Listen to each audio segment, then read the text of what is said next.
Soy Mari Mora y mi sección de todos los martes se llama El Diván Imaginario. Es una sección que trata sobre temas psicológicos que aborda la realidad de hoy. Quédate en sintonía con el Matutino Alternativo. Traje este tema a propósito de un artículo que apareció en el periódico El País a principios de marzo, el día 5, que refleja, junto con The Economist, que también se hizo eco, una encuesta que realizó la empresa multinacional Microsoft en 11 países con una muestra bastante grande de 20,000 sujetos entre subordinados y jefes, para analizar un poco la dinámica que se produjo en lo virtual y que ahora se produce en lo que se llama la modalidad híbrida, que es esa combinación entre el trabajo remoto y el trabajo presencial. Porque, Carmen, tras ese fenómeno que no solamente fue epidemiológico, fue también económico y psicosocial, que fue la pandemia, se nos ha pasado por arriba, y la verdad es que salvo las academias, nadie más está analizando todos los resultados que se arrojaron en ese proceso, los que se siguen arrojando en el proceso posterior de hibridez en este caso, y todos los expertos dicen que además de ese precedente, el cambio climático y otras cosas que pasan hoy en nuestros días hacen probable que en un futuro que no podemos determinar si está cercano o a mediano plazo, podemos volver a confrontar situaciones parecidas. Entonces es una pena, ¿no?, que uno no aprenda de la experiencia, que es uno de los grandes errores humanos, ¿no? Entonces, hay mucha gente que no quiere ni oír hablar de estas cosas, Carmen. Ya eso pasó, te dicen. Y yo digo, sí, evidentemente las cifras nos indican que estamos en otro momento, pero precisamente por esa calma es oportuno entonces empezar a mirar. Y me pareció importante porque yo escucho a mucha gente hablar desde profesores que se resisten y que demonizan la virtualidad como si hubiera opción, como si pudiéramos darnos el lujo de no entrar en esto, hasta trabajadores jóvenes, sobre todo, que son los que más se quejan de la forma en que se supervisan sus trabajos. El artículo de The Economist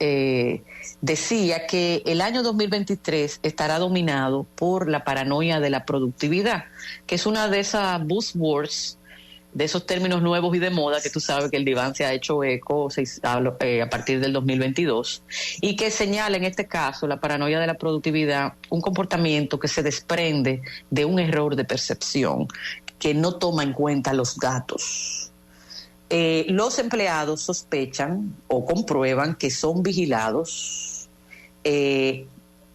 en una cantidad de 9 de cada 10 empresas estadounidenses al menos habían instalado en Estados Unidos, tienen instalados softwares de vigilancia que son bastante mecánicos y yo diría que tontos, Carmen, porque muchos de ellos lo que van midiendo es el uso del mouse o el ratón y el uso del teclado, y utilizan unos mensajitos que te llegan sincronizados cada ciertos minutos con un saludo de tu directivo diciéndote hola Carmen, para que tú tengas que responder y de esa manera ellos estar seguros de que tú estás sentado en el escritorio. Y yo me pregunto, Carmen,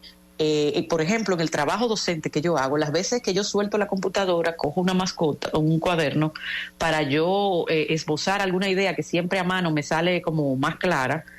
con dibujos que uno hace, o llamadas telefónicas en las que uno también está haciendo gestiones y suelta el teclado. Entonces son indicadores que parecen más del mundo de la zona franca, del mundo de la productividad de una fábrica, y no del mundo de un trabajo de escritorio que implica otras habilidades cognitivas. Pero así están las cosas. En esa encuesta, los directivos o jefes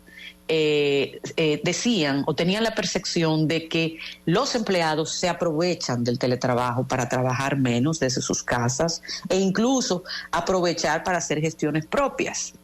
Esto sí, sin medir si esos objetivos han sido cumplidos o no, y hay montones de datas que nos señalan, por ejemplo, que nos ahorramos entre 90 minutos y 70 minutos en desplazamiento. Nos ahorramos también en dinero, Carmen, porque se ahorra en transporte o en gasolina, y que los trabajadores, sobre todo los que tienen funciones un poco más complejas, toman menos café y barajan menos cuando están en sus casas. contrario a la percepción que tienen los directivos de que pasa todo lo contrario. Otros datos que arroja esta interesante encuesta es que el 87% de los jefes pensaban que, de los trabajadores, pensaban que eran iguales de eficientes cuando trabajaban desde su casa, y sin embargo los jefes, solo el 12% consideraba que era positivo esta combinación que ahora se está utilizando en muchas empresas de 3 días presenciales y 2 remotos. El 85% de los gerentes que respondieron a la encuesta dijeron que con el trabajo híbrido les resultaba aún más difícil fiarse de sus empleados. Entonces, Carmen, no estamos hablando de productividad, por eso la coletilla de paranoia, sino que estamos hablando de una confusión entre control y productividad. Y además hay que considerar que no se han sofisticado quizás de manera suficiente los mecanismos de evaluación que hay que tener del rendimiento en el trabajo. Y, por ejemplo, nosotros los profesores que tenemos también programas híbridos o solamente asincrónicos, como se llama, cuando solamente son virtuales, también a veces somos objeto de sospechas. Estarán yendo los profesores, estarán yendo los alumnos. Es como si se nos mirara como personas inmaduras que no son capaces de cumplir con sus obligaciones, ¿no? Alrededor de este tema hay también otras muchas investigaciones que son interesantes de observar. Quiero citar en este caso la de la profesora de Ciencias del Comportamiento de la Escuela de Negocios Voss de la Universidad de Chicago, Ellet Fishbach, que afirma que ocurre que el cerebro es tan primitivo a veces para lo que uno quiere, Carmen, que la confianza necesita de estar chequeando al otro, de tenerlo cerca, y que esa construcción de la confianza es mucho más difícil cuando estamos lejos.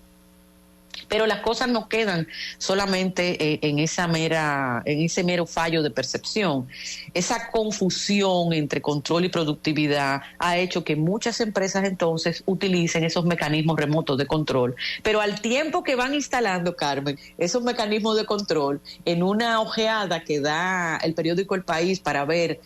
las búsquedas que se hacen en Google y en otros buscadores,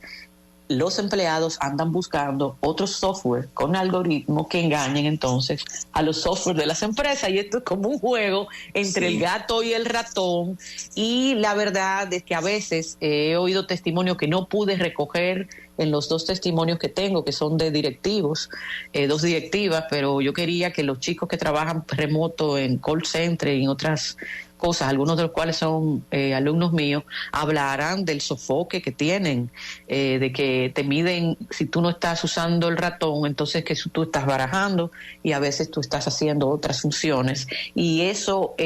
añade una presión al hecho mismo de la carga de trabajo enorme que se está teniendo precisamente después de la pandemia, a tal punto que los que tienen puestos intermedios de dirección,